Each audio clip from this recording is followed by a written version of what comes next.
excerpt that I wrote in 2005, and that will set the tone for today's talk. In all the tall claims of heroism manifested in its current gigantism and its world tours, the danger that art faces most today is of being drowned out by the talk and noise of it. And that art has thrived as meditative presences in silent corners of the house, backyard, or in open fields is treated perhaps as history. In fact, often in present times, art is aligned to an aesthetic that overwhelms, petrifies, and possesses the human psyche in most haunting ways. But for Tiku, art in that his culture must hold, art and in that his culture must hold its dignity in silence and communicate through even a soft whisper.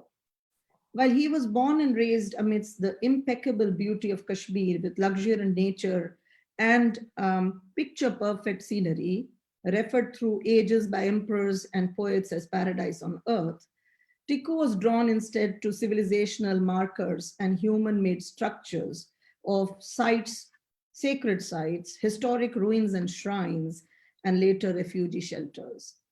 He says, an extensively used agricultural implement or an ordinary kitchenware, a piece of stone, acquires a special place through constant human use.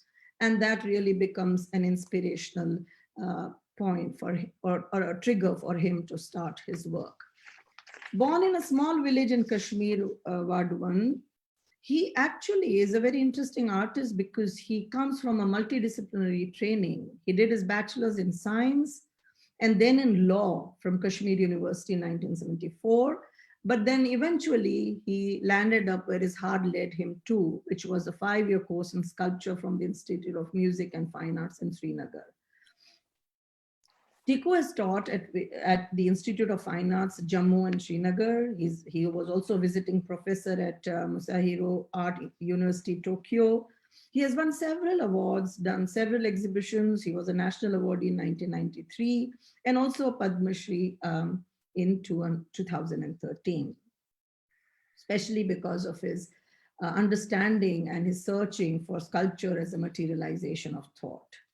He has had several exhibitions. I will not name all of them, but 2 galleries have really played a very important role in Tiku's evolution and also to bring his art to people. One is Gallery Espas with Renu Modi, showing a lot of Tiku's works and exhibitions beautifully. And now Tunti Chauhan, who runs the Threshold Gallery.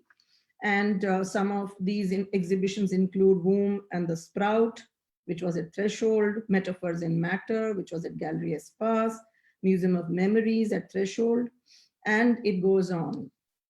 He also had a 1-year grant by Pollock Krasner Foundation in New York and has traveled extensively in different parts of the world. I'm very delighted to welcome you, Rajendar Tiku. This is something that we have been planning for a while, and it has not been happening, but here we are, and I'm looking forward to this conversation. Thank you, Roobina, very much. And at the outset, I would like to thank KNMA, the Nadar Museum of Art, for providing me this occasion to talk to people via your medium. I'm very keen to start with the backdrop, that was there already as far as modern sculpture in India was concerned, and I'm also intrigued by the fact that in your work, I don't see any figure being released from the stone, so to say, which is something that we grew up looking at sculptures in terms of figurative forms and also forms as they were released from the block in which they were, from which they were carved, they were extracted. And so there is something that is there in the present, is there in the backdrop of your starting to make sculpture, whether it is Ramkin Karode, Shamko Chaudhary, Dhanraj Bhagat, I'm sure many more. So there is this background, and here you are. And to begin with, I'm keen to know how this journey began and how did your approach to sculpture making, get either inspired or you got triggered to carve a new direction for yourself. Looking at works which were large in scale, which were sometimes coming, integrated with architecture, that is something which we see a long sculptural history, a sculpture tradition in our country. And here you are, your works begin with really very intimate, poetic, and modest size sculptures. So I want you to talk a little bit about this backdrop that the presences of these sculptors who are around, and then how you took a trajectory which was quite distinct. You are going to start from where this whole story begins. In terms right. Please be on the second slide. Yeah.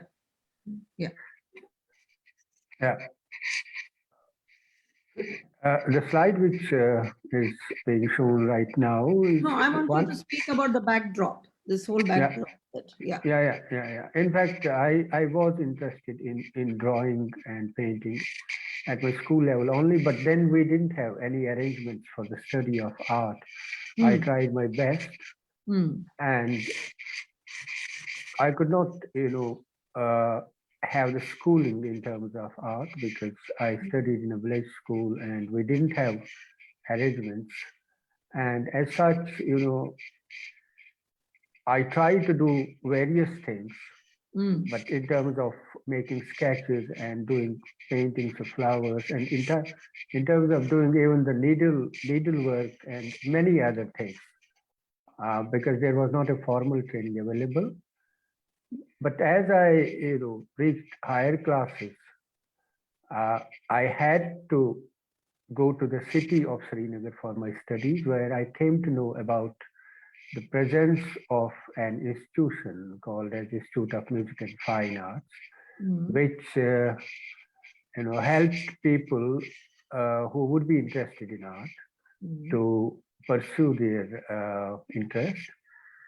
And as such, I studied in college in the morning, and in the evening I would go to the Institute of Fine Arts. And this arrangement was possible at that time, but it always, consumed whole of the day. First half in study of science at college, and second half in study of fine arts. Our institute was established on the pedagogical pattern of Baroda because all the faculty which gave instructions in this institute, which taught us art, was trained at Baroda, and a few people had come from Delhi College of Art. So it was a wonderful arrangement for learning. And we had some best of teachers who had come so fresh from Baroda. And in fact, our courses of study and syllabi all were taken up from Baroda. So it was a perfect training at that time. Plus, there was an important there was an important event which happened every year in our city. That was the All India Artists Camp, which used to be organized by the J&K Cultural Academy. The All India Artists Camp brought us in, it brought us closer to many artists at that time, and all the artists who are masters now used to come into that camp, and we were supposed to be a part and parcel of that camp, help the artists and work there, and take them around in the city and elsewhere. So as such, we developed an association with people like, I have attended K.J. Subramanian, Shankhu Chaudhary, N.S. Bendre also. He gave us a demonstration long ago. And these people used to come to the Institute of Fine Arts and give us demonstrations. So I came in contact with a number of artists. And Nagji Patel, all these people. Yes, in fact, people from South, people from West Bengal, and as such, we were exposed to a to kind of great work happening at that time, and these people would work in presence of everybody, and we were a lot impressed by by their works, and that slowly generated my interest towards sculpture. Possibly uh, it was you know a age at that time.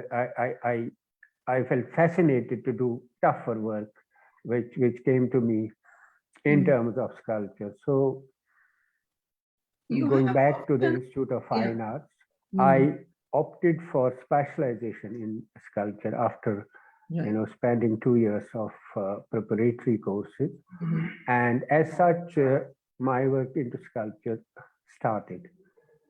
You Another often, reason yeah, was yes. uh, was I was, as schoolboy, we were taken to various archaeological sites in school Mm. excursions and outings, and I was always fascinated by the grandeur of so large monuments around in Kashmir, like monuments like Martan and monuments at Parihaspura and Patan, and so these were commonly called as temples, but somehow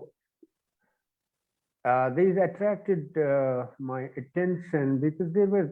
I used to find very huge columns with something written on that, and that writing always fascinated me because it was something ambiguous. You could see a lot, but you could not read anything. Mhm. So Mm. that that I always felt as if time had just swept over the surface and left its marks on the surface, and this quality of the monuments, this attracted me a lot at a very young age, and that characteristic stayed almost forever with me because it was an Yes. impression at Yeah, I got attracted to at such a yeah, young age yeah. when you respond to such impressions, and as such it became a characteristic of my work later on. That is true. And that display between surface and texture has Yeah, remained yeah, throughout.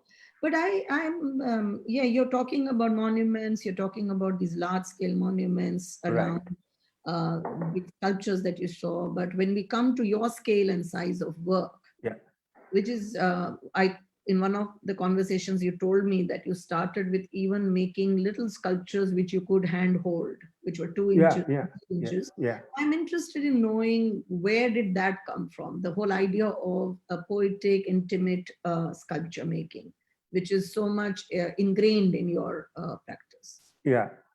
In fact, you know, to begin with, I didn't have larger spaces to work, so I had to share studios uh, while teaching my students at the Fine Arts Institution in Jammu or later on in Srinagar. So Mm. uh, I had to share space, and that made me to work uh, in very small spaces. And perhaps it's most essential that Mm. the magnitude of space affects the magnitude of your work also.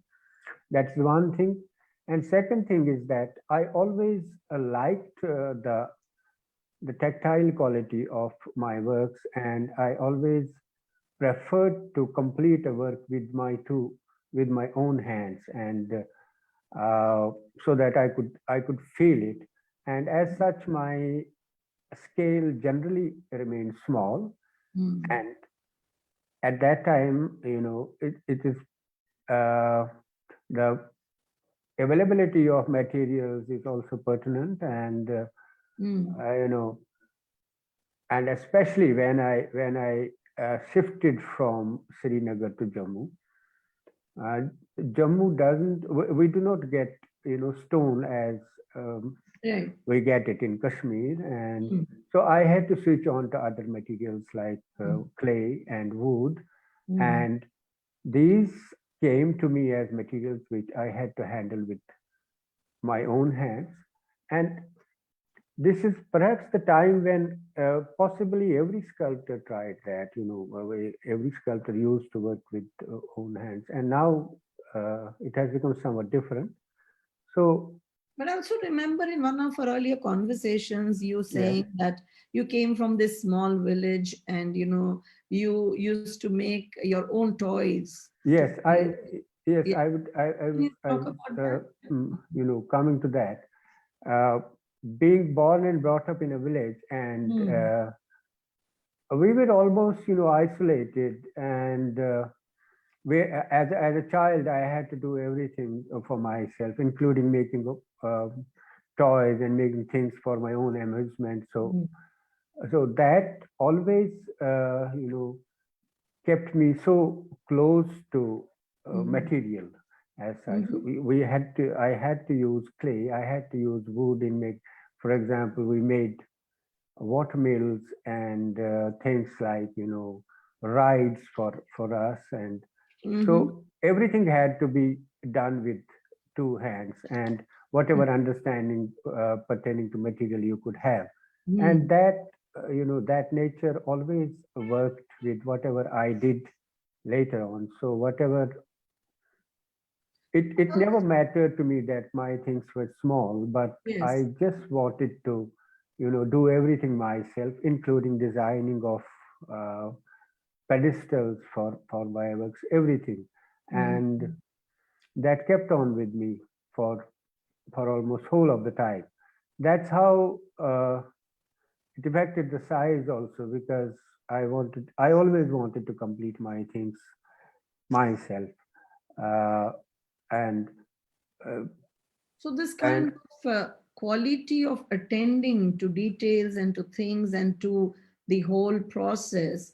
I mean, do you think somewhere it is also is also comes from the region where handicrafts have been so important, where people working with hand, whether it is paper mache, whether it is carpet knotting, weaving. There has been so many traditions where the hand as a tool, almost like connected with your heart and mind, is put through in working very intricately.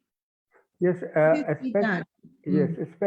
especially um, the extent of refinement of my work comes from there, because I would see these craftspeople, for Mm. example, making a shawl while Mm. sitting underneath a tree, and I would see them doing needlework, and Mm. that generated a feeling for refinement. And then the paper mache was one of the inspirations, looking at finest things available. Wood carving, walnut wood carving Yes, yes, in walnut Kashmir. wood carving is That very. was, in fact, to all of us as students of art, it was a kind of challenge for us to reach that level of Mm. refinement. Refinement. Even the wayside carvings, wayside stone carving, we Yeah. in whole of our valley, we used to have wayside stone carvers workshops, and just to, refine our technique, we would sit down there and do stone carving as much as possible, because that gave us a, an occasion, a chance to work with these master carvers in terms of stone carving. And Yes. they would always challenge our capabilities, and they would, Mm. in the same way, they would really, the masters would teach us how to do these things, and that helped a lot. Mm. And that helped a lot in technical refinement and in refinement of whatever we made. Mm. And that helped us to understand the qualities of material, Okay. which became very, very important. And as such, as I was talking to you about the visits of sculptors from outside, we used to help them in stone carving, in wood carving, and possibly, you know, helping these people and using our own refined techniques, it together generated a kind of, interest in various materials and the understanding of forms. I i very sharply remember working with Dhanraj Bhagat, and who was so concerned with his form. He would really hold our hands if he Mm. found, found one of us working a little faster on his wood, and he would really, stop and ask us to do it as delicately as possible in order to retain the effects on his carvings. So Correct. these So, things became, these things became actual instructions for us, and these were the instructions which we got from, very profound masters at that time, right. and that further refined our understanding of formal aspects of sculpture as well as the technical versatility which you know So, got Tiku, developed. Yes, since we have lost some time and we cannot speak on all the works because I'm trying right, to show a lot of right, works of yours, right, I'm going to ask you for the next 5, 6 slides right. to speak in 2 lines exactly what was the most important thing that you gained in doing these sculptures. What Right, was that insight, or what was right, the working of the mind that drove you?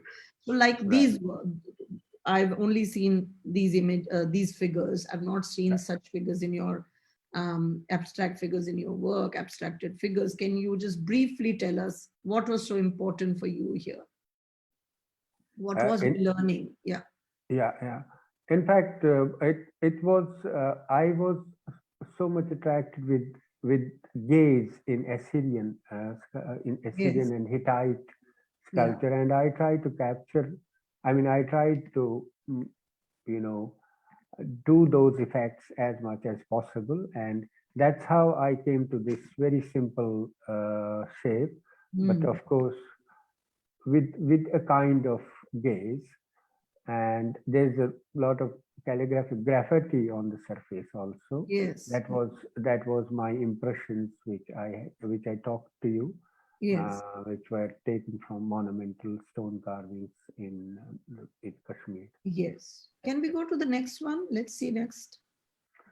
Story of Uh, the Serpent yeah, Rock. serpent of story of serpent rock. You see, the area where I shifted from Srinagar for my work, Mm. it's an area which is infested with folk culture, and then there are stories, and there are lots of stories about.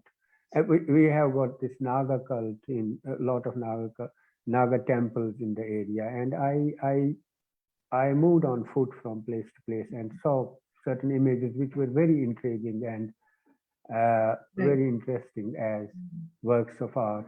And I came back to my studio and tried to, after imbibing certain visual impact from those works, I tried to express it in my own way. So I And used to all of hear, these are nearly a foot high.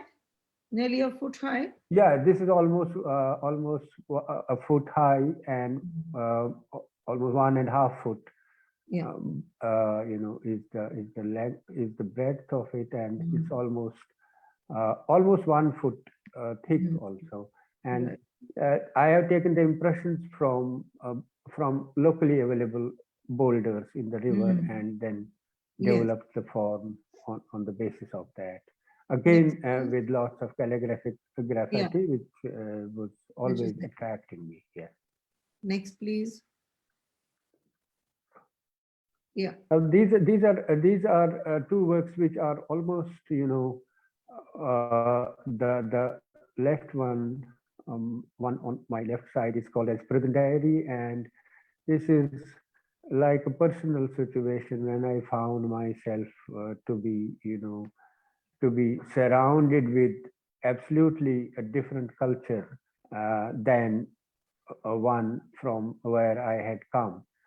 So Mm. in Kashmir, it's an entirely different culture, and in Jammu province, I found it entirely different for us. And it was my first time to come out from the valley, Oh, and I always found myself, for a long time I found myself to be imprisoned at a very different place. And this is how I evolved this work, which is called as the Prison Diary. It's been designed in wood, and I just try to put up volumes and volumes and mm. volumes of a diary, of written material, I mean, imaginary written material, and just nailed it together to Yes. give it a effect of heaviness Yeah. which surrounded uh, my life as such at that time, and that was the expression I tried to and all these nails uh, Pigs. were a Mm. bit gold gilded so that they shined and Correct. generated kind of highlights on the Yeah. surface. The other work is called as to the first victim. See, you can see a symbol of inverted bell on top of it. Yes. Inverted because it is, and once a bell is inverted, it stops, making a sound. Mm-hmm. So it is. Uh, it's later on when the wrong things started happening in Kashmir, when voices were culled down, when voices were stopped. So I trust that voice was the first victim, Mm-hmm. which got affected with whatever happened in Kashmir politically and otherwise. Yeah. And so that's how I created this sculpture, which is called as a tribute to first victim, which was the uh, free voice of people, and Mm-hmm. that got affected, and that's where I used the inverted bell, where any Yeah. sound stops when a bell Okay. is inverted. If it is Interesting. hung Mm-hmm. straightway, it makes a sound. But in this Correct. way, I designed everything in wood, and again the graffiti in order to making these calligraphic graffiti had become a characteristic of my work at that time. So Mm-hmm. uh, did all that. There's a thread. There's use of threads also in this work, but Yes. that is in. Yeah. I mean, that's on the rear side, which is Yeah. not visible Visible. from here. Yes, it's Next, please. almost 1.5 foot high. Yeah. So I'm This just called as a going to some works, okay, which we'll talk about in yeah. next. Uh, Next. uh, I this is series of terracotta and wood combined sculptures Mhm. which were exhibited in some of my very early exhibitions with the Art Heritage Mhm. Gallery in Delhi, Yes. and I call this group as I generated a kind of uh, an idiom to record my memories. So this is called as I call the whole series of works as Museum of Memories now, Mm. and I have used wood.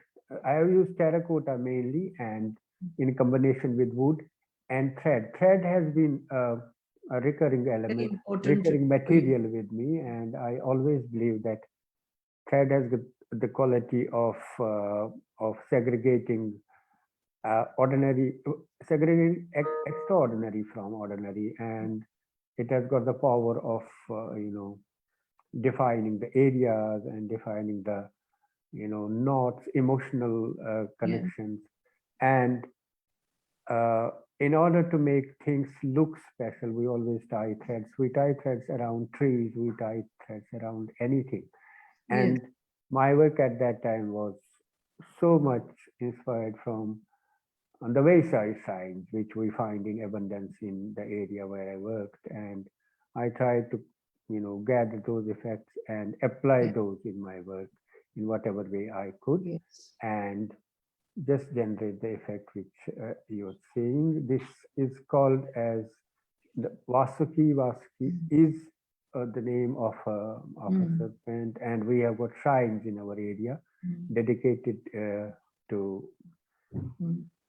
to this Yeah. certain god. And they, the signs were they used to be very attractive because they are generally very ancient with lots of wood carving, Mm. but somehow I imbibed those effects and tried to Mm.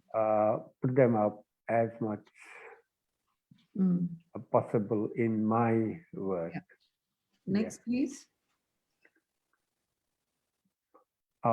I the wanted to talk on the local deity for just two lines on it.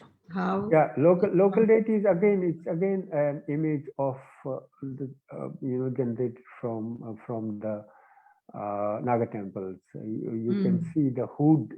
This is shape of a hood, and mm, the middle area, which is little brilliant. This is very minute calligraphy in gold, and mm. the work on other side is called as evolution of the rectangular sign. This evolution of signs was a recurring phenomenon, very interesting Yes. phenomenon for me, where people put things upon things and put things together, tie them together, apply some vermilion and make graffiti, and over a period of time the whole activity becomes sacred, and the place gets a sacred era, and that's how the shrines evolve.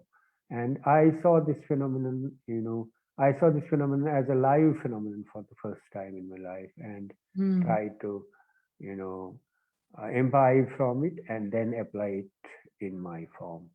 It's very interesting what you're talking because, in terms of, I mean, we have seen roadside shrines Yeah, which are yeah, created out of just a stone, an ordinary stone. right, You know, right, if you put color on it and if you make three lines on it, it becomes right, sacred.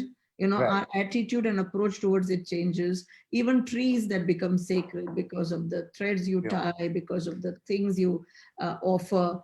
And yeah, many such things have, just by human touch, it yeah, takes on a sacred connotation or a yeah, symbolic presence. yeah, And what we have looked at till now in your work is one of the things that is very is predominant in your sculpture making is that you love to piece things together. You know, yes, you like the assembly of things. right, You can you like the irregularity of right, forms. You like a diagonal shape, you like a broken piece. If right. it is not broken, you can deliberately bruise it. Okay, Yes, yes, there is something about piecing things together, yeah, and yeah, for that the process is also very visible. For instance, nails and pegs and things you push, and the holes you drill, and yeah, how yeah, you really want to tie all of this together, yes, yes, which could be coming from the past, which is also talking about continuity of time. It yeah, could also be it also can also be memories and relics that you must have seen in your life and your daily experiences in the region that you lived, what was right, happening and right, transpiring. right, right. So I will move to the next one to see Please. what you're doing there. Yes. Yeah, now comes the relic. Here comes the Yeah, relic. yeah. You see, a relic has always been, it has been a very recurring shape in my work, and Hmm. it is really based on relics which we would see in shrines in Kashmir, and Hmm. there would be things which were very ambiguous, which were very interesting to look at without knowing what was their implication, and Hmm.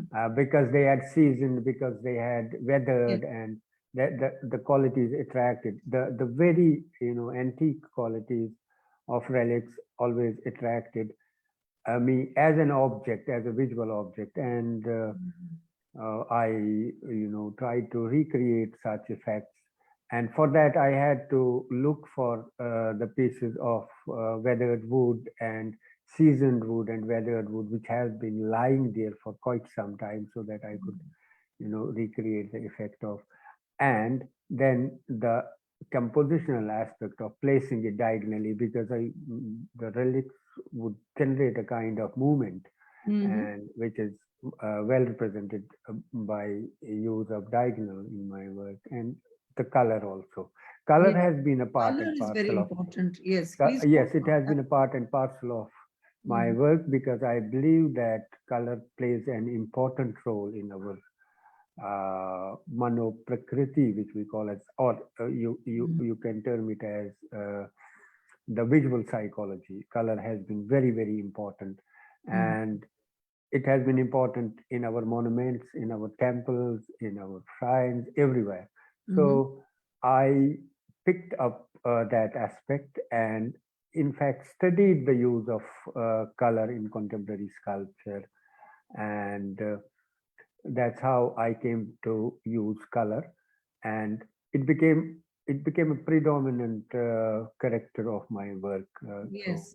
at times I painted wood, at times I Mm. stained it as you stain, as you I at times I dyed it I as you see. dye fabrics, and I I see. use the fabric dye Mm. in order to retain the transparency and at the same time change the color of. But it's And always. many times I Mm. used colored woods. I used Wow. to put together.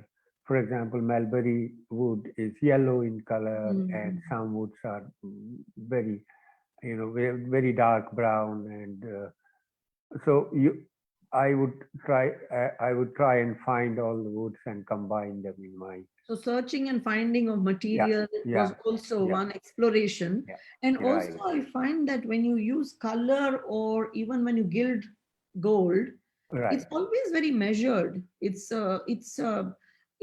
not as if the object is fully colored.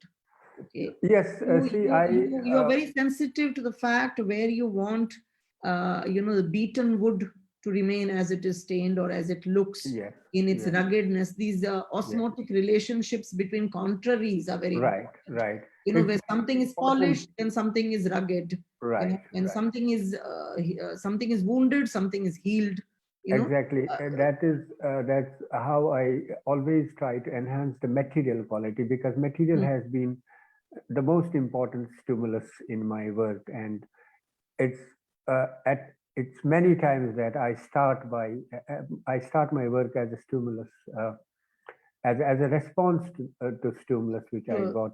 which I Mhm. get through the material, and Right, material sometimes, most of the times material instigates the work in sculpture, and it has got absolutely important role to play, right. and that's how I try to retain as much material quality as possible in Correct. sculpture. Yes, But so its that transformation is related with metaphoric content that you want absolutely, to absolutely, evoke, yes, yes, yes, yes, So and uh, let's go to the that next one. Let's see what you will talk about that. right. Next, please. Now, I'll this go, I'll how skip I this. started bronze casting. Okay. Uh, yes, Mm. very very late in my artistic career. I started bronze casting earlier. I used to work in wood and stone only, Yes, uh, and uh, as you see the calligraphic graffiti in my earlier works, now I started giving dimensions to calligraphs, and correct. this work is called as the calligraph rises. And Mm. again, it has been given the shape of a calligraph, very bold shape and very, Mm. upright shape of a calligraph, and transformation of those linear elements in my work into three-dimensional elements as they stand up and are I materialized. I think the second one will come later, so we will Yeah, talk about the yeah, periscope later.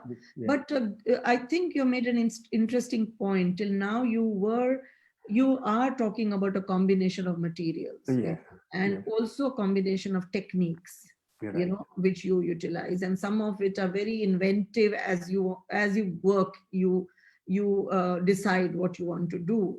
With Right, surface, with texture, with illegible scripts, whatever right, the calligraph. exactly. Next, Yes, please. yes. Iris Uh, inside. Yeah, I would like you to talk about this briefly. Yes. yes, this is again a series of works which I call as Iris Inside, and it was inspired uh, from from the situation we faced in Kashmir, and everything was becoming negative. But I always believed that all of us have, symbolically, all of us have a flower inside, and as a matter of fact, I found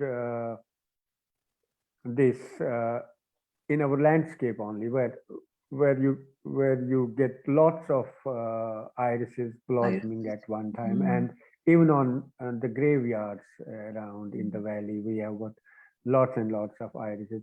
It developed a concept. It developed a kind of thinking in me that there is always something good lying inside, and whenever it finds a crack, a through, or a possibility to come out, it comes out, it blossoms. So it was just to, materialize that belief in good things to come, belief in good times to come, because we were passing through a very rough time, and everything was, everything caused some kind of fear and some kind of, apprehension at that time. And so it was very important at that time to generate a kind of belief in human goodness per se. Yes. And I tried to make the iris a symbol for that. Yes. And as soon as the time comes, as soon as it finds the possibility, it grows out from nowhere almost, and we see Cracks and lot. crevices, isn't it? It just pushes itself out, isn't Yeah, it? it pushes itself Yeah. out through cracks. It cracks the earth and comes out, and we always felt that it comes out with lots of hope. The color is so attractive. It is purple, very Purple, violet color. very transparent kind of purple, and then we would see it in rising sun, in Yes, descending we will sun, see. and it would create wonderful effects. And I tried to I tried to look at the possibility of generating those effects in solid material and in three dimensions, Yes. plus applying nails and applying sutures on the wood, Yes. tying the cracks, suturing the cracks, so that You're almost stitching it together, isn't it? stitching it together so Yes. that it doesn't There are fall these apart, marks and because stitches as on. such the whole life was falling apart at Yeah. that time, and I tried to just place it together as much as possible, and Yeah. in my own way. And that's how I created these combinations of various materials Yes. in terms of wood and stone and sutures and color, actual color applied Very beautiful. at various places to Yeah. indicate that possibility. I must say that though your works are modest and intimate, they acquire real the presence is very powerful. They acquire very meditative presences, Yeah, and I the have. details that you work out actually invite viewers to come close to them, Yes, to yes, actually look into these cracks. What have you done? What are these details?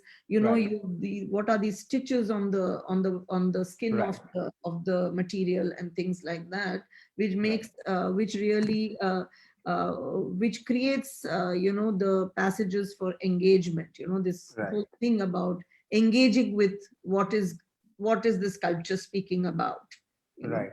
I have always tried in my own way to bring a shape to a level where I say it actually, where it announces its presence, where it generates its own space and announces its presence in that space. And I apply various compositional devices to do that, Devices to do that. to do that, and that's almost technical insofar as the sculpture is Yeah. concerned. And my devices would be use of the nails, use of sutures, use of colors, and to generate such effects. And Yeah. of course, it announces it it generates its own space and Space. stands in that with Yes. with a lot of presence, and Yeah. that has been my effort all through. Yeah. Right. Next, please.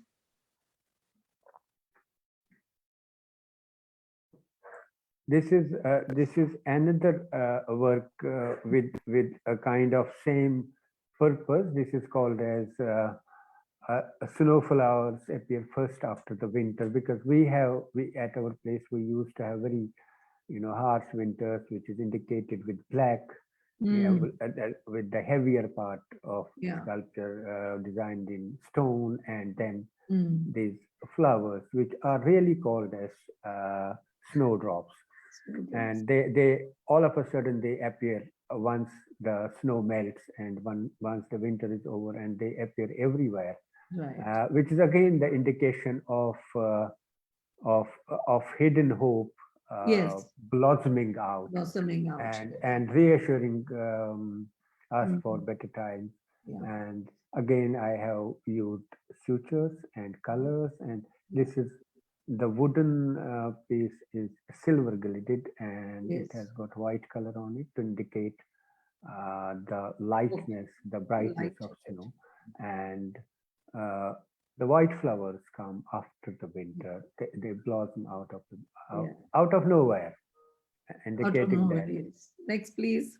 yeah, Now, the fragments of the White River, before you yeah, go to talk about the disappearance and the vanishing of this river, right, I'm interested in bringing you to talk about, some of your sculptures earlier were made in such a way that the pedestal or the platform on which right, they are right, becomes a part of that right, integral, right, sculptural form. right, But right, there comes a time when you start using boxes yeah, and your sculptures go into, they are so not really just fragile, it's not fragile, but they look fragile, they look right, delicate, right, they look like pieced together, and you right, start putting them into these boxes. Can you right. talk to us a little bit about these boxes and what do they You know, mean and what do they carry for you? Yeah. yes, the elemental box, got introduced into my work as our times of movement from our place started, and we had to pack up everything. We Mm-hmm. had to pack up. We had to pack up our physical things and our things of our Belongings. memory. We had to pack up, and for that, symbolically, we had to create enclosures. We had to create the things in which we had to create the apparatus in which we would carry our Keep the memories and boxes. Yeah. carry Mm-hmm. our Mm. imagination, and we would carry our I have written at times we would carry our the aromas which were stored in our memory, and Right. for that we had to generate a kind of A box to carry the them. kind of apparatus in which we Mm. would put all these things and just carry these along with us. So as such, the box became a recurrent element. I put a river in the box because I had to Mm. carry the memories of river with me. The So river. wherever Mm. I go, so symbolically it is put in the box. And when I reach some place, I open the box and see my lost river. In the same way, I put my house also in the box, and because I had to carry the memories of that house from place to place. In the same way, I put flowers in the box so that those could be carried wherever I go. So symbolically, it was an apparatus for the restoration of memories and for their transportation from one place to other place, Right. and symbolically Also it to became a preserve, box. Yes, a preservation also. yeah, preservation, conservation, and Yeah. uh, you know transportation from one place to other Yes. place, The mobility. movement from one place to other Mm. place, So having this them is, along with you always. Tiku, this is very interesting that this becomes very, I mean, it's Right, a very pertinent part of this culture, right, okay, right. because it holds things Yeah, together for you and you carry it. I think I yeah, see it at two levels. One is that the river has vanished, the landscape has changed, the environment has changed, things have yeah, been destroyed. One is that part of no return. But there is also this thing about not being able to return to those things, isn't it? yes, yes. You have talked time and again about the sadness of no return, you know, It is in one sense, the loss of that, yes, that you yes, cannot yes. return to it. It Okay. it is exactly it's not exactly not returning. It is exactly the impossibility of returning Okay. to a place, and Mhm. that generates, many people live in different Of course. countries, but they have always a possibility to come their homeland and be there as a part of that homeland. But now we have been facing this impossibility of returning, and that generates a kind of aloofness. That generates a kind of Yeah. solitude, and that generates a kind of feeling of loss. And that's what I have, time and again tried to metaphorically put in my work, and that's Mm. why my memories have been put in boxes at times. I make sacks also at times. I put things in inside Mm. sacks, and uh, it's just to indicate that I carry them along with me A as, treasure box, you yeah, carry as a around. treasure box. Yes, As the bangle sellers would go from one place to other one place to another. with the box, open it up and close it. Absolutely. And show Yeah, the yeah. next, please. Beautiful. This And this water is has been very important. A lot very of work important. In has been a fact, recurring theme. Yeah. yes, it has been water and certain environmental concerns also. Environmental concern was one of the concerns in White River also, because we saw the vanishing of river, and as such we see the vanishing of rivers. In the same way, I have indicated the importance of water in many of my sculptures, where by applying gold at Yeah. the places where I had to indicate water to indicate to enhance its importance. And here I have tried to, I this work is titled as "Water is the element." It connects also. Mm. Mm. Water is one thing which connects, which doesn't know any geographical boundaries, and it Yes. connects various areas. Although there is geographical and political separation between the areas, but it Mm. connects. Mm. And that is another importance of water, that it Right. it works as a kind of connective tissue, as the Yes. blood in human body works. So it works as connective tissue and connects places, so that way also it's very important. And you told And me a very interesting story that to really emphasize this yeah, connectedness, you broke the stones, yes, yes. In okay, fact, these but these made were, this yeah, wood, made the river or river, water yes, as to, yes, continuous and to, connected. yes, to connect these pieces, the Yes, broken pieces yes, again. yes. And I Mm. use the textures from raw stone up to highly polished, Mm. just to generate kind of, you know, a kind of earthiness Yes. on the surface, Mm. and to indicate the pieces of earth as such, and to Okay. connect them with We have flowing to, water.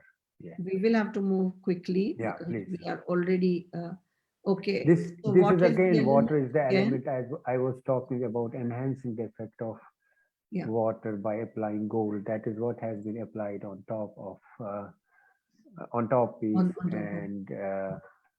uh, and that is to enhance, the Mm. importance of water as an element. And uh, the shape as such has been derived, has been inspired from, from a kind of system we used to Mm. apply for carrying water over crevices, over Yes, streams. you're We right. had to devise Absolutely. such methods, and this shape has been inspired from it. And below there's a mirror in order to generate a reflection, Mm. which is Yeah. again a characteristic of Yeah. water. You always see a reflection of yours in water, and Next, that's please. how I have put these Yes. materials together. This is the So shrine. some of these, I think, are self-explanatory, but I Yeah, think what is important here is also the broken arch of the shrine, and broken. yet so it conveys what it conveys, but Yeah, you have also created, as I said, again, the platform on which this stands, and the yeah, use of gold, of course. yes, yes, Yeah. yes, Next, please. and yes. Yeah. Do you want to add quickly something? Yeah. No, it's all right. Yeah. I mean, uh, this again this belongs to the series of Iris Inside, Iris inside. designed primarily in wood and later on cast in metal. I just wanted to experiment with, experiment the transference of effect of wood in But this metal. looks so much wood-like. It's Yeah, yeah. This is wood. this is deliberately done. So Mm. everything was completed in wood first, and then I cast it, and then it took a long time to create and create the surface quality, which would indicate the use of wood as such, but it is in metal. And again, you find, kind of petal-like things between, sandwiched In between two pieces. And these stand for the irises, which are there and which are ready to blossom. blossom. And here you see those through. Next, In the please. There's a earlier works, detail, I think. Yes. yeah, Oh, you I see can. those through. And these, these parts of the sculpture are polished in order to, they are highlighted so that they can be visible in the dark, and they indicate, They shine. as Yeah. I told earlier, they The indicate the presence of. hope, which is, and yes. Now, I will quickly run through this because I'm very, I put them together. They are not Yeah. chronological. Yeah, yeah, But the fact that you have been so drawn to actually the talisman, yeah, and the talisman has been something that you have been, you are preoccupied with, you have been recurrently going back to this theme. yes, And what yes. does it mean in the context of where you come from, and why is it so predominant in your See, artistic framework? we have. I belong to a kind of thinking where talismans played a lot of role in our lives, and they were supposed to be the instruments of generating some kind of faith, and generating via that faith these would be used uh, as as apparatus to generate a kind of movement from, and generally from bad to good. Uh, so so they were used as So to they had correct powers. yeah, They had for those which powers, magical powers or unexplained magical powers, they powers. were used for various purposes. Even they were used these were used to safeguard our livestock also, because I am from a Right, village, and right, these were right. used to safeguard our livestock. We tie these things around necks of our Yes. livestock, our animals, and even ourselves. Even these would be used for medicinal purposes at times when we didn't have any other possibility. So as such they were, and I was always intrigued with their, they didn't have a structure, but they had a kind of formation with which I was always intrigued, and I would always like to open and try to read, and there would always be a lot of scribbling on them and nothing Right. readable, That's which true. generated a kind of mystery.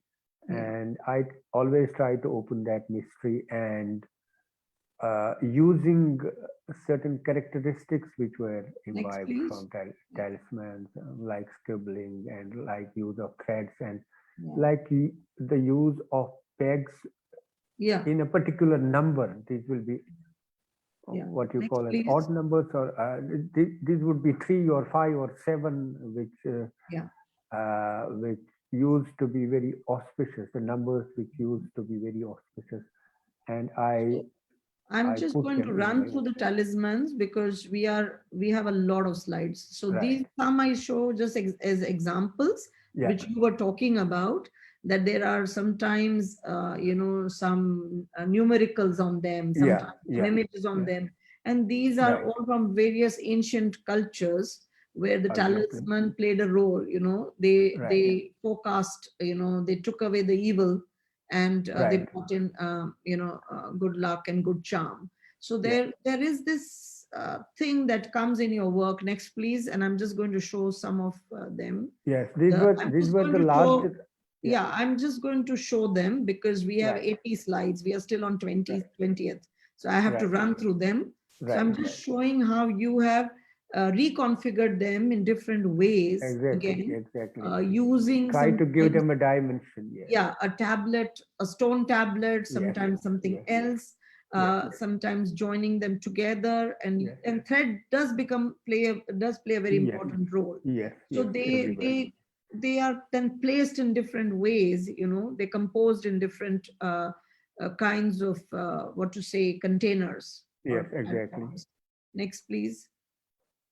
this is a close-up of the Okay. earlier one, and you can see the threads. And here you find the same talisman, but in different Yeah. materials of stone and wood combined with some nails and graffiti. And Mm. then okay.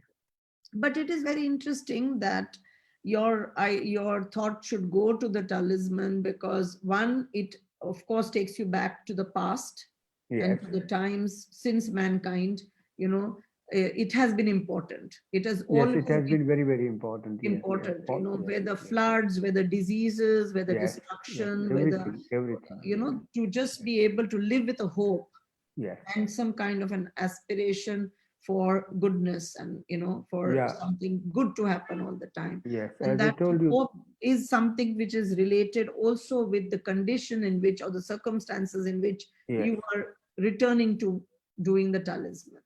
Exactly. Exactly. And I'm going to also run through the monumental sculptures because I want to focus more on the last part. But just to bring in that Tiku does not only make intimate sculptures, but whenever he has got an opportunity, which he Yes. will talk about, an infrastructural possibility, Yes. he has done monumental sculptures in Yes. situ as well as on site, as well as made somewhere and then brought to the site. Right. And so we will talk about one or two of them, but you can see how the transformation happens when they're out in an environment, in a Right. particular landscape, seen against a vista, so to say. Right. Right. Okay, so next please. Yes, this is a work I did in Bombay, and it was under my Gottlieb Foundation grant Yes. project, and this is where this is almost 14 feet by 11 feet by 2.5 foot, done in sandstone, and I was inspired from various shapes when I visited Golan Heights, where we would see Yes. the certain shelters created for birds, possibly for birds, because I couldn't know exactly. So these inspire me, and I try to recreate another kind of effect. That's how I used, the kind of yellow sandstone because it goes so close to the color of earth, and it has got a rough texture, and these negative spaces are meant for birds to come in. And I heard that birds have really come in now to these To actually places. nest in them in the I holes. heard that. But it's a very elegant and very simply elemental structure, Yes, literally, yes. which has In gone fact, back. Yeah. Yeah, in fact, one has to be simple while doing monumental stone carving because it it it it is the possibly a requirement of the material and requirement of the form which you are dealing, Yes. and so simplicity becomes, it also becomes a compositional device, a tool, and with which you generate much more interest. And we have And that's also. how, and I have always been inspired from the shape of stupa also, so I have combined that element, Yes. the half roundel element, and reformed it in a different manner, and Yeah. that's how this sculpture got evolved. And history of art has taught us that the Egyptian sculptures exist Yeah. because they really carved less, in terms Yes, of they yes. kept the quality of the stone. Quality of the Okay. stone, yes. And Material quality. Yeah, the material quality remained, and That's so very, in very character they were in sync with the character and Yeah. of the material, and therefore it lives longer. Yes. The river hides. Yes, the river hides. It's very ironical that our bridges become the hiding place of rivers. You find thicker water bodies underneath the rivers. It is very satirical in terms of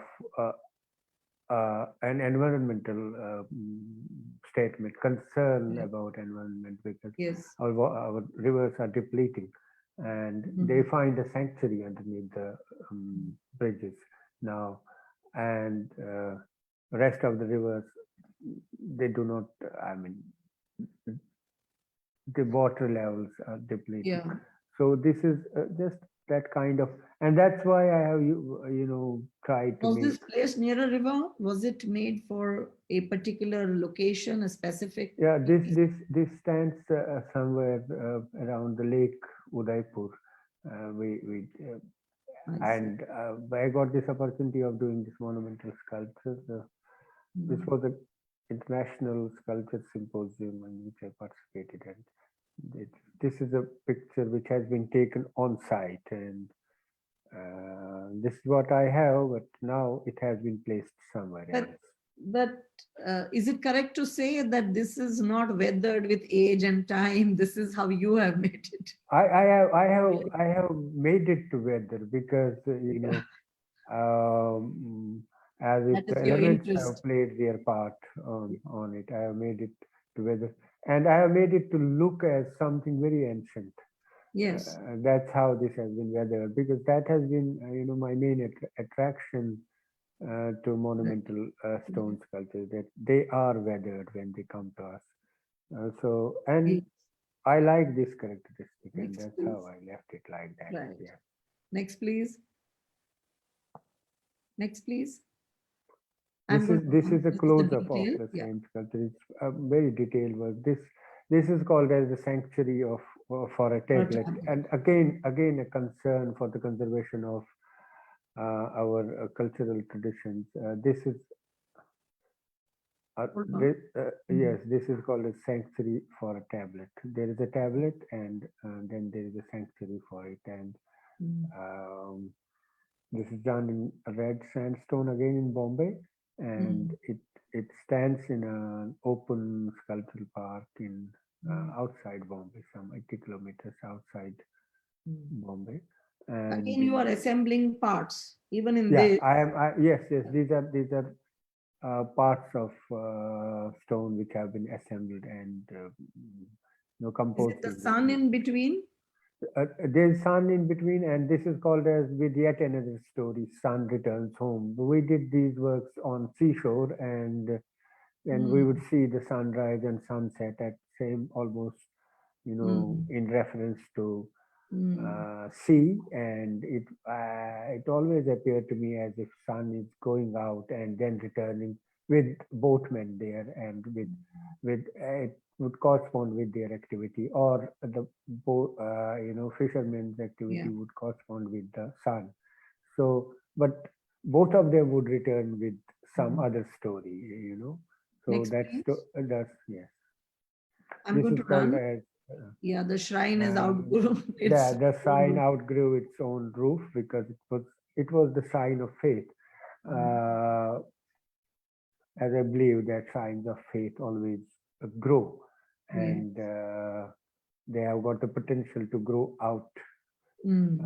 and that's how this sculpture Mm. happened. This again, a kind of involvement with the landscape. You can move through Yes. this work, and you can Next, enter please. on one Yeah. side here. This is one another work which I did in the beginning of my Paul Krishner Foundation grant, and Related to I knowledge. was supposed to do the monumental stone sculpture in reference to Mm. places of heritage importance in India, and Mm.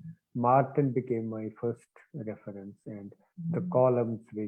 columns of Martin became my first reference So exactly, what and is I the process when you're working on such large sculptures? right. Is it a combination of machine and hand? Yes, Is it is. It has to be. Otherwise, we cannot complete it in a also because you have stupidity a time. specific time, isn't it? Given when Yes, you're yes. on. You have to spend a lot of time, and of course, you have to, engage people to help you because it is, all along it is a huge problem.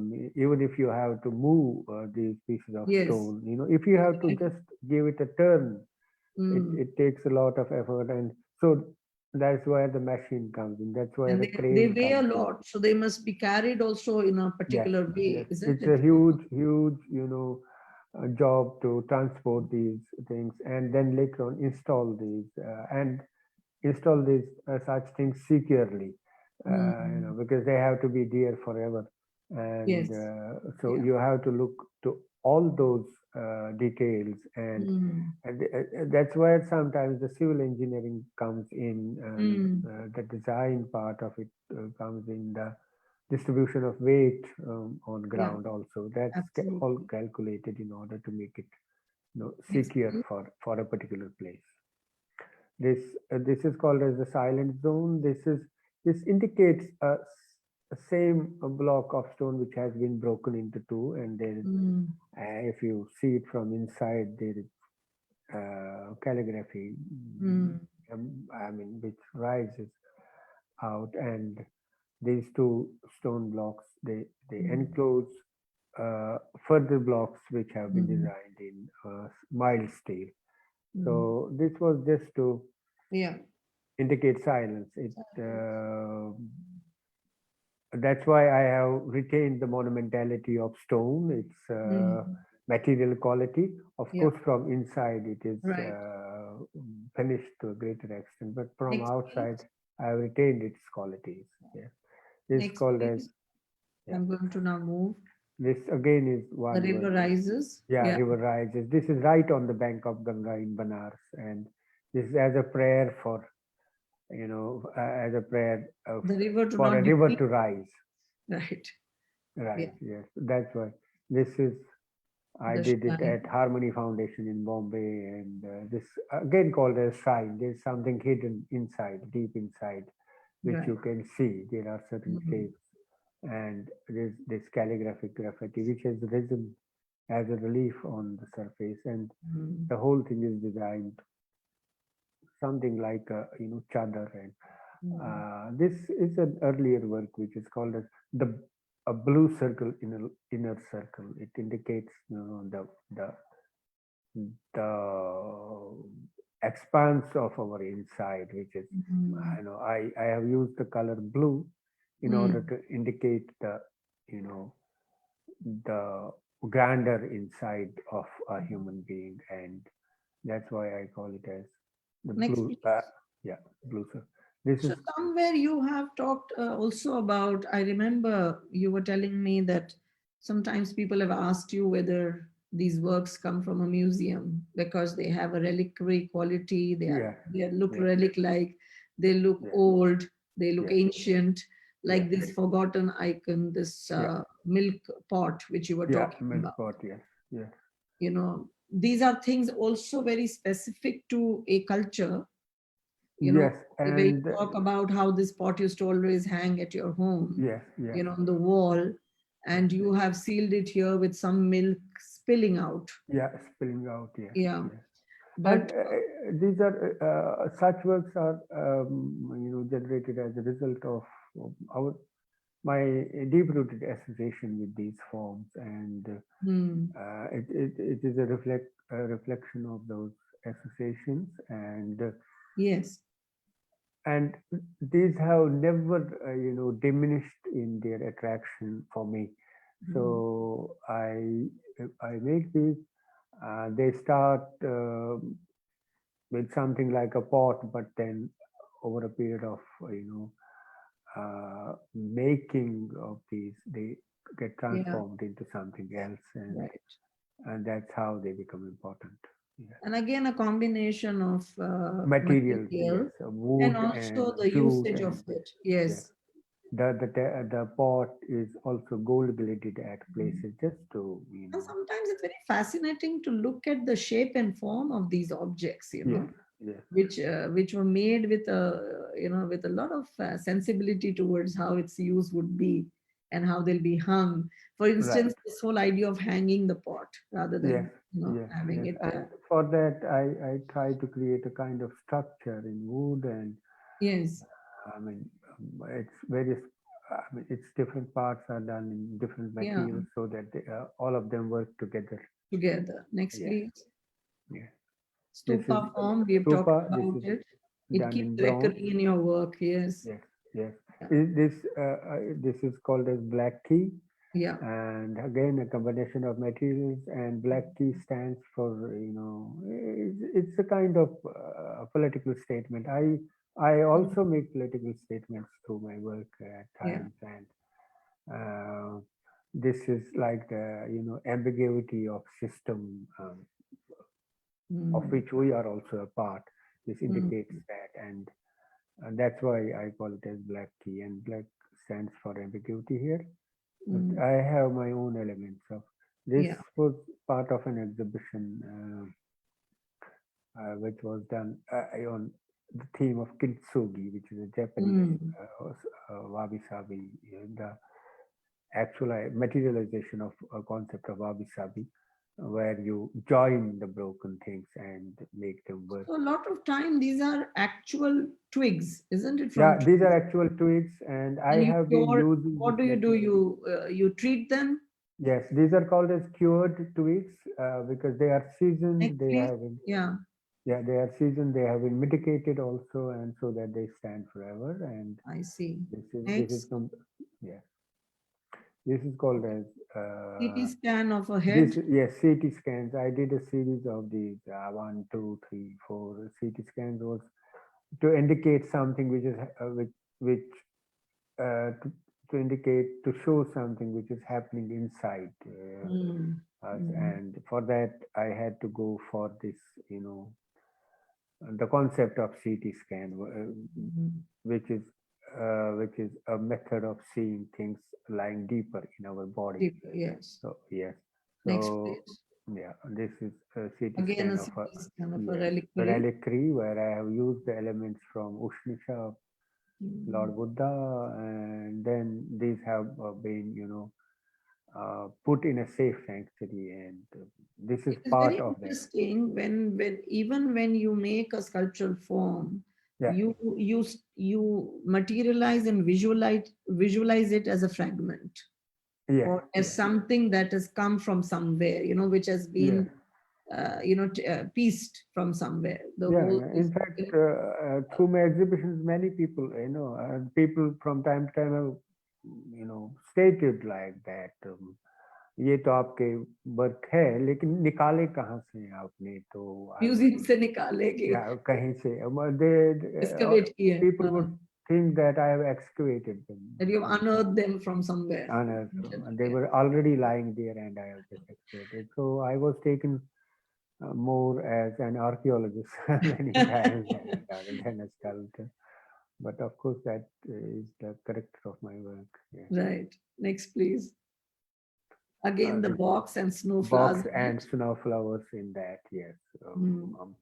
Just to carry them wherever I go. There is such a strong poetic element in your work, and also Yes, I writing have and always been, calligraphy. I have always been fascinated with poetry, especially the Urdu poetry, and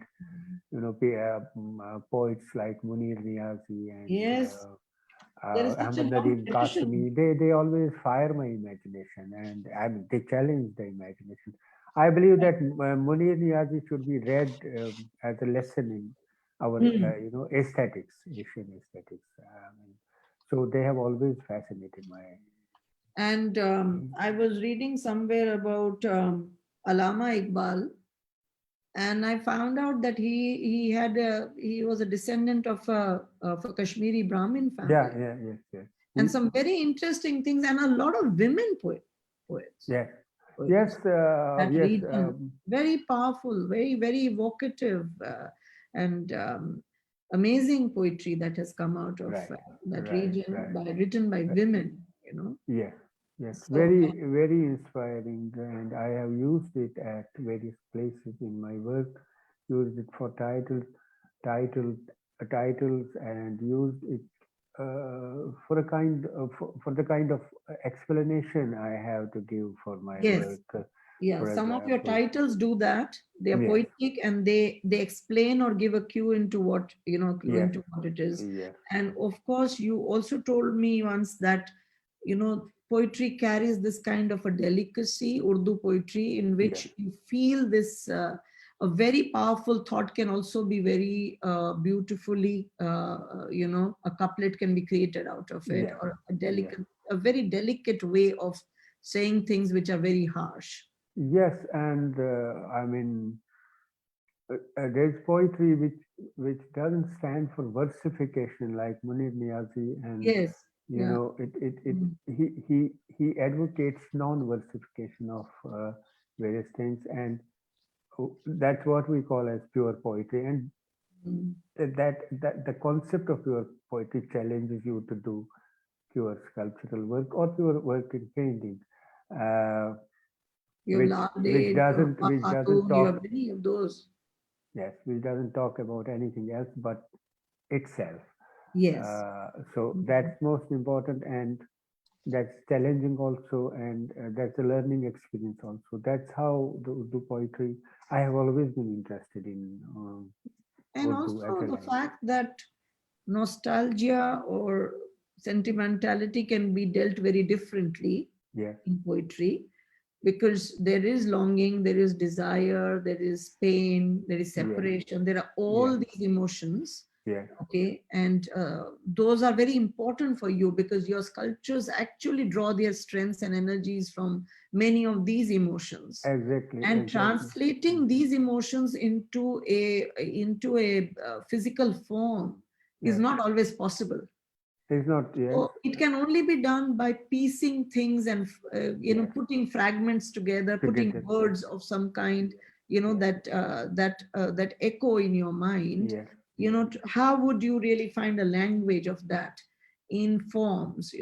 And in yes, that expression, you bring in all the possibilities of talking about the violence, talking, expressing the wound, yes, expressing the yes, fissures, yes, expressing the marks left behind, the traces, and yet healing them by tying them, knotting them, exactly, bringing, exactly. touching them with a sacred touch of Yes, gold or silver. yes, Many of those things that you do in a way which is very beautiful, very, very underplayed, I would say, in thank terms you, of how thank to you, do this, how to thank bring you. this together. Next, please. So I'm going to quickly run because we have to Yes, also yes, please, please, show. So please, I'm now please. only showing This is, images. yeah, yeah, One some of the fading later story ones. of two Yeah, snowflakes. yeah, It's a beautiful work, very, yeah. very dreamlike. And yet, you talked to me the other day about how important the memory of snow is, Snow, yes. and the first snow that Yeah, comes in, first snow that falls. Yes. and what it does with everything is buried under this kind of Yeah, pristine whiteness. yes. There are little impressions Yeah, visible, but uh, yeah. Otherwise, they it's go white covered with, later on. Later on, they go white. yes. Yes, Um, this again, Next, please. A relic. a relic. Yes, Next. this Next, I'm going to again run a relic through these. rises. Yeah. Yes, this is the fitted with a periscope. The gold heart returns to womb. We as human beings, we are intrigued to know whatever is happening outside, but at the same time, we want to be in a safe, haven somewhere. Yes. And this is, kind of three-dimensional transformation of Mm. that concept, materialization of that concept. I have used bronze, and Mm. at one point it is gilded with gold to indicate a periscope. Yeah, And it has a very this is stone called feel. as the calligraph, Next which is, yeah. rises. Yeah. Next, please. I'm Uh, just running the, through the some. the work on left is the red book, and work on right is the visitors book. One is Visitors in book. Bangalore and another is in Bombay. Nice. Next, please. This Next. is, yes, Let's run. I'm going to run because I want to come to the last lot. Next. yeah, these are some Okay. works done on papyrus. Where I this never was, knew Tiku was painting also. So now yeah, this no, no, set this made is me a realize. travelogue. Uh, These are the pages of a travelogue of my travels through Egypt. So and they are painted on papyrus. they are painted on papyrus, and they are painted in similar color schemes which we find in Egypt. At And this various could be places. your stories. Yeah, these too. are my stories. Yes, these are my stories. Yes, Interesting. yeah. Again, Next. things. So we come to now the last phase, the lockdown period, which is Yeah, for now the work which is current, works, diagrams, and notes. And I remember that you started by saying that the lockdown actually put people into some kind of a long period of confinement. yeah, Yeah. And of course, for a sculptor, that can be difficult with the kind of materials and tools and procedures that you work. So let's start with what you did in the lockdown period. Next, please. Next. So I believe you were also writing your diary. Writing notes on whatever I did or whatever I thought about, Right. because I wanted to lighten up the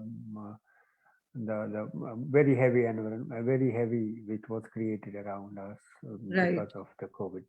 And so I had this, I had lots of twigs, and I curated these two. I cured these twigs by immersing them. There's a method of seasoning these twigs and then medicating them for making them into a permanent material, and then I use them. And I call the whole set of these works as guide diagrams to pass through a lockdown. I see. Next, So please. because they are linear, so I call them as diagrams. Next. These were. This is a sculpture, but looks like a line drawing. It's so linear. Yes. That's why I call it as diagram, and this is one of such works. And it also is based on a verse from Urdu poetry. जिसमें ऐसा मकाम है जिसमें रहने वाला नजर नहीं आता. जिसमें ऐसा मकान है जिसमें रहने वाला नजर नहीं आता. So I just tried to materialize that concept. It also talks about abandonment, and it also talks about all of those emotions of leaving things behind and carrying just an armature of a place.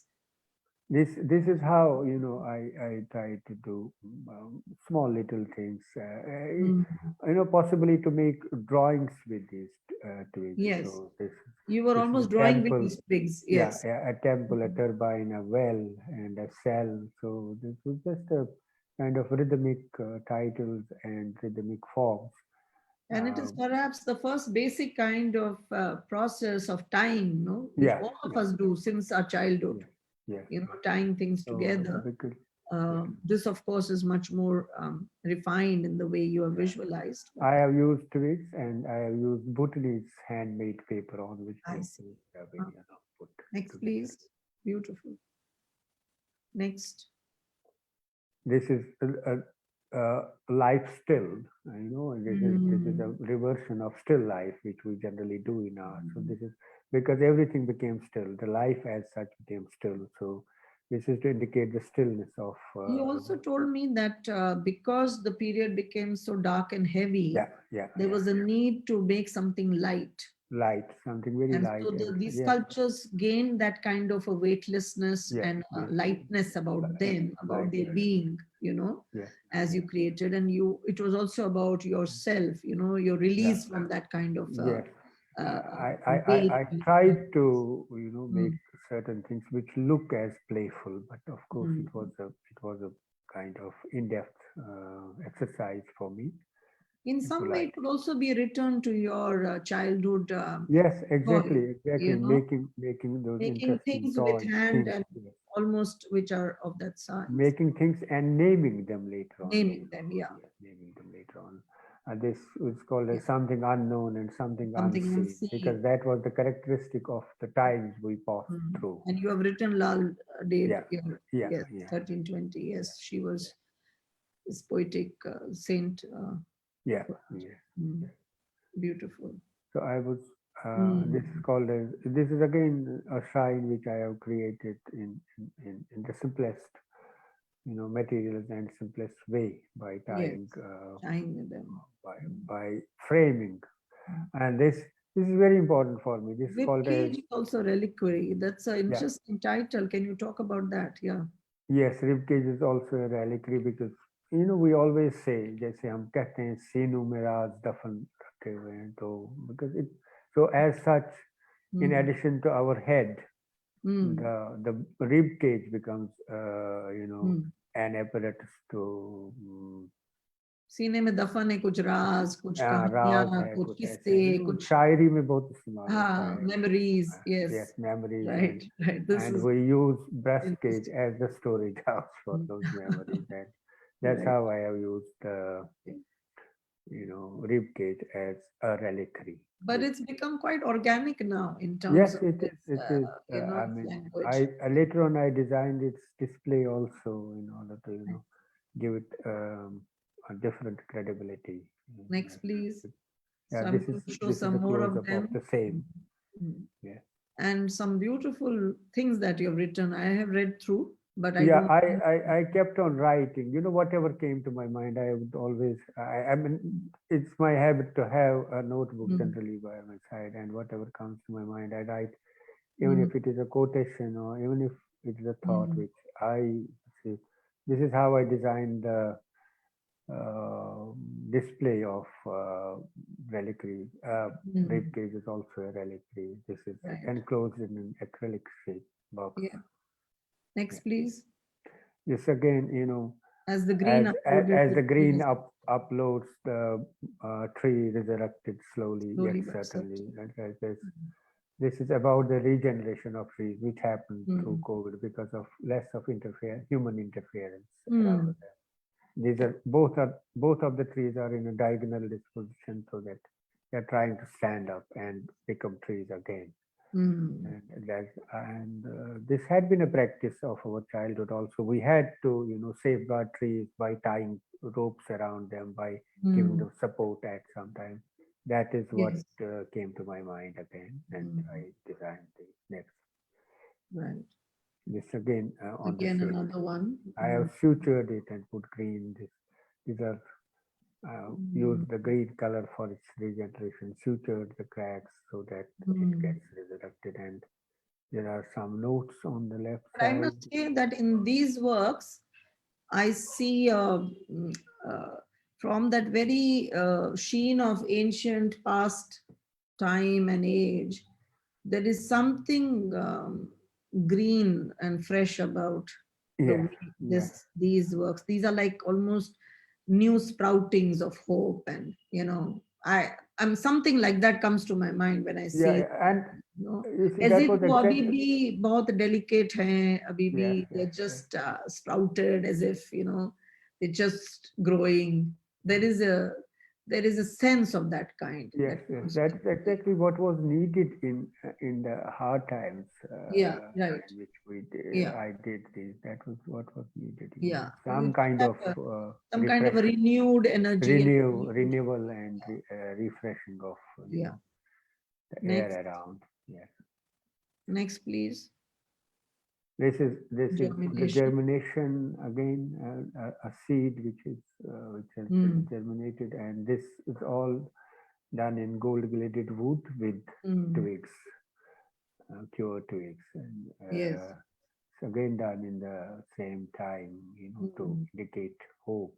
Uh, yeah. and this is based on a Japanese folk tale where the moon was adopted by a woodcutter and his wife, and somehow, so I have used those elements as Mm. the elements are used in a story for children. So I did that. I'm Your sculpture actually allows a lot of, I mean, there is a scope of a lot of imaginative possibilities because it is not constrained by a subject as such. That you have to sculpture when it is done as portraits or as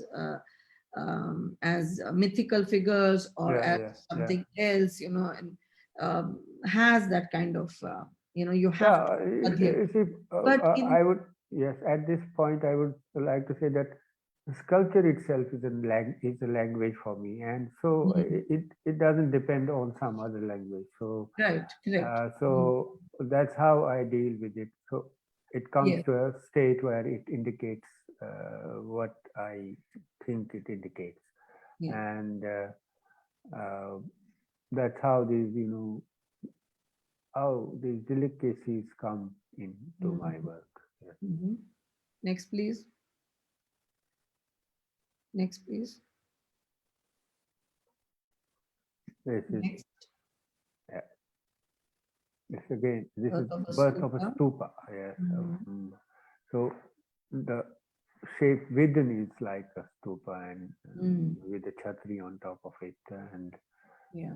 um, is gold gilded. And I have on purpose used purple color underneath the gold, which is Mm, Yes. Buddhist in character. Next. Yeah. This is Surrendered its these are last some card, the tree becomes later works, and this is called as mm, surrendered its last flower. Tree becomes an icon.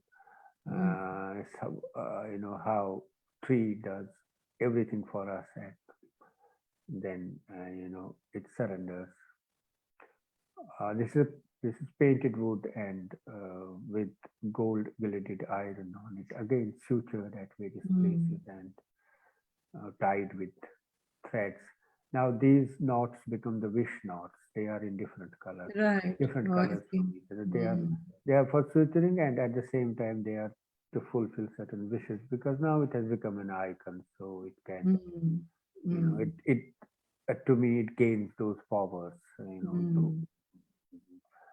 to fulfill our So they wishes. transcend those kinds of barriers, in terms of, This is again, surrendered where its it last becomes a flower. deity. That's why it has been disengaged from earth, and Mm, it goes up.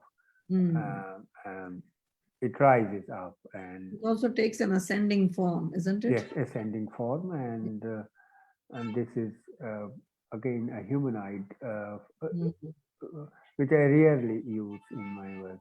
That humanoid, very simplified, mm, figurative character, because it is a deity, and I have tried to, infuse as much characters of a deity as possible via limited use of gold at various places, yes. and tying of fish knots, and use of color, the particular color of, you know, And the rose. also where you would display it, maybe, up on the wall. Yeah, this goes up on the wall and disengaged from ground, because it is a deity, so it has So it not would to be. create a psychical distance as Yes, well as tell yes. the viewers to. This work has to be seen with our head a little, turned upwards. That is Yeah, just to that was create also an bond of empathy with empathy. the form. Mm, It generates that because yeah, it is, right. yes. Next. Next, please. So this is the studio. This is what happened to my room, because I had to put up everything in my room. So work started adding up layers on layers, and Space I started had to getting less. vacate myself from the room and make it a store and working place at the same time. I actually worked like traditional craftsmen of Kashmir, squatting on the floor and doing small Mhm. little things. And Mm. this was No, just go this, to the last work. yeah, Next. Yeah. this is One called story as of a flight in the limited sky. flight out from the limited sky. I see. So I Okay. enclose that limited sky in a cubicle, in a In hollow a box. cubicle, and yes, Mhm. and then something comes out flying With from force. inside. Yes, Mm. and that was to indicate the possibility of movement now, and Mm. this is done with Possibility of flight, a the possibility of possibility of climbing light the and ladder and yes, moving yes, out, yes, and deliverance I think from that. also some kind of a hint to be away or to be released from the confinement Yes, release from and, limited, space, and a limited release from, space. yes, confinement. Yes, Beautiful. So this is something that I wrote, and I think it sums up your practice, transcending the limits of a specific address and meaning. yes, yes. Tiku's art gathers the scattered pieces of life and strives to hold them together. What can be more urgent than this in a disintegrating world? Now, This is just wonderful, and I have quoted it at many places. yeah, and I feel that t- time and again that I return to your works, I have always found very interesting the spaces that you create in between things, Yes, yes, in between shapes. yes, There is always this space which is like, if you put two wooden planks, some space remains, almost yes. that kind of a space from which your eye can go from here to there Yes, to and other part. beyond. Yes, Okay. And even when you are making sculptures which are modest, small, with little parts, there is this space that always come, and that is the Yes. space of that So, space perhaps of that resurrection that you are doing through what you do to, in the way that you conceive the sculptural form, exactly. that it This is could an be, exercise into yeah, enhancement of the aspirational space as such, and impart yeah. as much, as much forward. I mean, try to impart as much forward to whatever I do, so that Mm. it Which announces also, that. Yeah. yeah, which also becomes very interesting from what we have understood of sculpture for a very long, long time. That Yeah. sculpture is volume and mass and Yeah. weight and all the gravity and all those things, to coming to something which is weightless, Yeah. airy, Yeah. modest, intimate, poetic. You know, Exactly. Yes. these characters and these qualities that you, these attributes that your sculpture has, Right.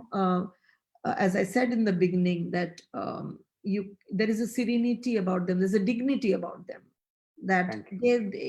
they hold their dignified presence Yes. Yes. That's despite what of I try. having carried, the burden of the past, or the weight of the past, or the glory of the past, whatever you call it, the time that has passed by, and the way that you reclaim it, revive it, retrieve it, whatever that word Right. is, or bring it together in your work. So Right. it's a very interesting way to think about sculpture, with the contemporary sensibility, but yet connected and talking about time and continuity, Exactly. from time from primordial times, you Right. know, you know, from the very first time that somebody must have picked up a bone and carved something on it, or picked up a piece of stone and expressed something. Yes. Yes. That's why Exactly. the tablets that you refer to, where the text comes in, Yes. and what people leave behind, knowing that mortality is their fate, and what will live beyond them is the traces, the marks, the creations that they leave behind. Right. you know so I want you to have your last word on this. How would you sum this up before we end this interesting conversation, which is making me think more about your work now, and more questions, but Yes, yeah. it really gets summed up with the project I did, for which I got the Gottlieb Foundation grant. It is, the project itself is called as Tradition, Continuity, and Contemporaneity. So I try to find this, a kind of connection Hmm. with the tradition, with the past, and apply it Hmm. uh, in my work, and pass it on to the posterity as such.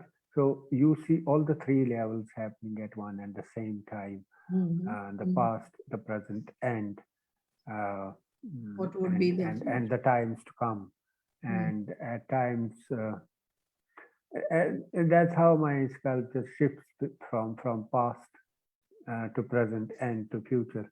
The shape itself shifts from one time to another time, from another time to yet another time, and Hmm. that is the characteristic my work attains. I believe so, Hmm. and this is always an attempt to enhance the aspirational space through a work of sculpture, uh, Hmm. so that whatever we see becomes grander to us, becomes bigger for us. And I always believe that uh,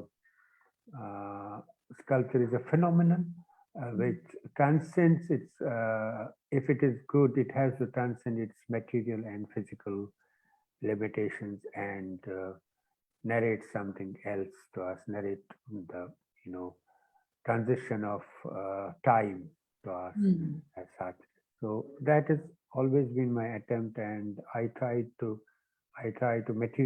materialize that this kind of understanding, and which I call as materialization of thought, and for which, I mean, my work has been characterized with that, known for that, and I try to do that as much as possible and Mm. give it the material shape. And I have always believed in the characteristics of a material and applying that quality in my work. I would also add one more thing. I Right. think that what I find interesting is also this whole passage of time that you're talking Yes. about Yes. is also a reflection of behavioral patterns of mankind, of Yes. humankind, Yes. where certain rituals, rites, and behaviors, of our, living, of our lived life, of our daily life, of our Right. daily experiences, they've been so keenly observed by you, and those things have also percolated within, Exactly. within Exactly. these, the remnants and the memories of, Yes. the forms and the language that you have now, come to through the Right. practice, of sculpture. And therefore, that element of poetry, the meaning, they all are embedded. They get Yes. embedded, Yes. in oblique ways, in indirect ways, direct ways into the form that you create, which is beautiful. In fact, thank you so much. This was such an extraordinary journey through your amazing works, and we are also so delighted that at the Kiran Museum we have your works in the collection, and we showed them also just recently at the Bihar Museum Yeah. Yeah. online virtual exhibition, which never really happened, could never become a physical Exhibition. exhibition, Yes. but it Yes. was shown there, and I think they were very befitting to the theme there. Right. I think, Tiku, this is what I'm seeing now in your work. I'm keen now to see what next will come, what next will happen. Definitely. So Definitely. thank Definitely. you very much for Thank this conversation. Thank you all who have you. Thank joined us today. you. Thank you. Thank you to the team that has helped us put this out. Neha, Madhurima, Himanshu, Hari, all of you, thank you very much. Are there any questions or that can be sent to Tiku later if there are any comments? Uh, I think because of overshooting time, we will take them at some later point. You can, Right. we will definitely send those comments, suggestions, and questions to you, Tiku. Right. And Thank I you. hope the I would conversation will go on. love to have. Yeah. Thank you so much. Thank Thank you very thank much you. for this. Thank Thank you you. all. Thank you very much.